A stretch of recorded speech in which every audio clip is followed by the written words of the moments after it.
రక్షించబడిన మనం వాక్యానుసారంగా ఉంటేనే మన పిల్లలకు దీవెనకరంగా ఉంటుంది. కాబట్టి ఆ వాక్యం విన్న తర్వాత నీ ఏం నిర్ణయం తీసుకున్నావు? మనం ఆ వాక్యం విన్న తర్వాత నీ ప్రార్థన ఏంది? నీ ఆలోచన ఏంది? నీ భర్తకు ఆ విషయం చెప్పావా? నీ పిల్లలకు చెప్పావా?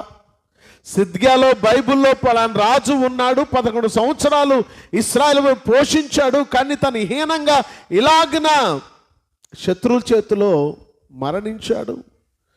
కాబట్టి ఇప్పటికైనా బుద్ధి తెచ్చుకొని భర్తలారా మీరు మారండి అని చెప్పగలిగారా? దేవుని ఉగ్రత నిన్ను బట్టి దేవుని కడుపును పుట్టిన పాపానికి పిల్లలకి ఏమైనా శాపం వస్తుందేమో, మారండి అని చెప్పారా? లేక అవిశ్వాసి అయిన భార్యకి చెప్పారా? దేవుని సన్నిధానంలో ఒకరిని ఒకరు చెప్పుకుంటూ వాక్యం ఇలాగ చెప్తూ